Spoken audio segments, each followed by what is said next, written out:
Good day everyone. I am Mardel Pondoon Bertudes and I will be discussing Batas Pambansa BLG 232, the Education Act of 1982.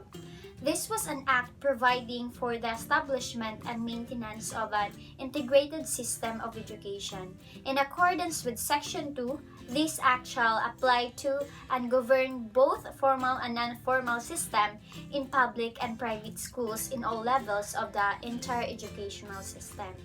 As provided by this act, the national development goals are as follows. First is to achieve and maintain an accelerating rate of economic development and social progress. Second, to assure the maximum participation of all the people in the attainment and enjoyment of the benefits such as growth, and to achieve and strengthen national unity and consciousness and preserve, develop, and promote desirable culture, moral, and spiritual values in changing the world.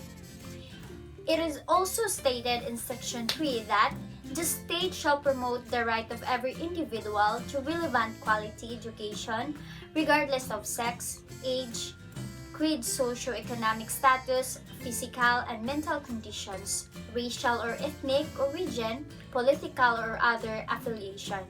The state shall therefore promote and maintain equality of access to education as well as the benefits of education by all its citizens. Other legal bases. Number 1, Act Number 74. This law was enacted on January 21, 1901 by the Philippine Commission and provided establishment of the Department of Public Instruction headed by the General Superintendent. The archipelago was divided into school division and district for the effective management of the school system. English was made as medium of instruction in all levels of schooling. Optional religious instruction in all schools, section number 16. Establishment of a trade school in Manila, Philippine College of Arts and Trade, PCAT, now known as the Technological University of the Philippines.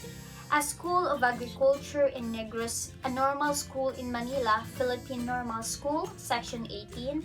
Philippine Normal School, however, was renamed Philippine Normal College or PNC by the virtue of Republic Act number 416 on June 18, 1949. And on December 26, 1991, the PNC was converted to Philippine Normal University as provided by Republic Act number 7168. Number 2, Act number 2706. This was known as the Private School Law, enacted on March 10, 1917 by the Philippine Legislature, which made obligatory the recognition and inspection of private schools and colleges by the Secretary of Public Instruction so as to maintain a standard of efficiency in all the private schools and colleges in the country. This law was amended by Commonwealth Act number 180 passed on November 13, 1936, which provided that the Secretary of Public Instruction was vested with power to supervise, inspect, and regulate said schools and colleges in order to determine the efficiency of instruction given in the same. And all private schools come under the supervision and regulation of the Secretary of DPI, thus eliminating diplomas mills and substandard schools. Third, Commonwealth Act number 1, amended by RA 9163, known as the National Defense Acts, passed by the Philippine Assembly on December 21, 1935, which provided in Section 81 that preparatory military training shall be given with the youth in the elementary grade schools at the age of 10 years and shall extend through the remainder of the schooling in college or post-secondary education.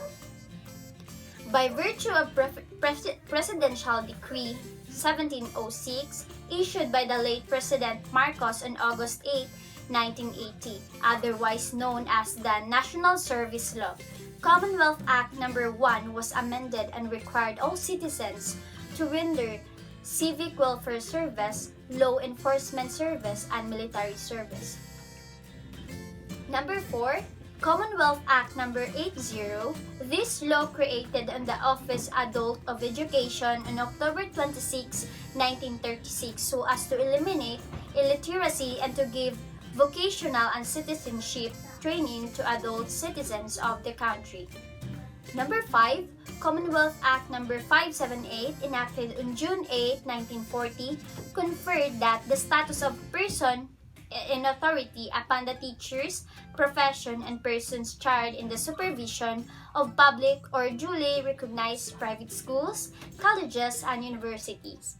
This act also provided a penalty of imprisonment ranging from 6 months and 1 day to 6 years, and a fine ranging from 500 to 1,000 pesos upon any person found guilty of assault upon those teaching personnel.